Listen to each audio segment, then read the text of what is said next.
তোমাদের সবাইকে বলে দিই, এটা কিন্তু আমাদের বাড়ি না, আমার দিদি জামাইবাবুর বাড়ি।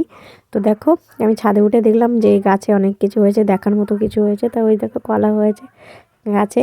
আর এই যে কাঁঠাল গাছটা দেখছো, এটা যখন আমি প্রথম আসি তখন ছোট্ট ছিল, এখন দেখি আবার খুব বড় হয়ে গেছে। আর এই পাশে দেখো পেঁপে গাছে অনেকগুলো পেঁপে হয়েছে, তার মধ্যে একটা পেঁপে একদম ভীষণ বড় হয়েছে। দেখো এই যে একটা কলা গাছ। নিজেদের বাড়ির যখন এরকম সবজিবাদি হয় না, নিজেরা তুলে তুলে করা হয়, তখন খুব ভালো লাগে।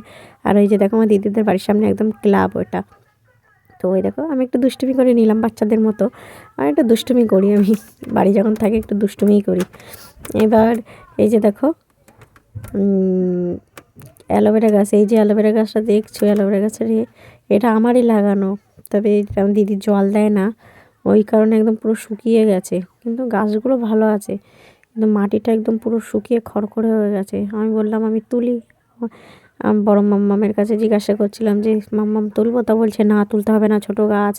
বলছি না না তুলি। তারপরে আমি আমার মাথায় দিই এগুলো, তো মাথায় চুলে দিই অ্যালোভেরা। তো এই যে আমি তুলছিলাম আর ও আমাকে একটু হেল্প করছিল। তারপরে কি একটু দুজনে মজা ঠাট্টা আনন্দ এইসবই করতে থাকি সবসময় আমরা দুটো। এর মধ্যে ঝগড়াও হয়, আমাদের কিছু করার নেই।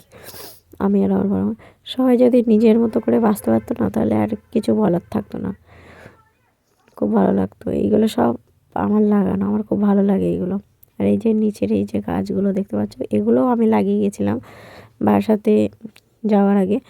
তো এই যে দেখতে পাচ্ছ এই যে পাতাবাহার গাছ, আর একটা আছে ড্রাগন ফ্রুট গাছ। এই ড্রাগন ফ্রুট গাছটা আমি একদম পাশের বাড়ির থেকে ছোট্ট একটা ডাল এনেছিলাম, তো সেখান থেকে পুঁতে ও বড় হয়ে গেছে, আমিও বড় হয়ে গেছি এরকম। আর এগুলো সব পাতাবাহার গাছ আছে, অ্যালোভেরা গাছ আছে, একদম লিকলিকি গাছ, চারা গাছ এনে আমি পুঁতেছিলাম। তো এখন ওরা বড় হয়ে গেছে। আর ওই যে দেখো পেঁপেটা। Tata, bye bye.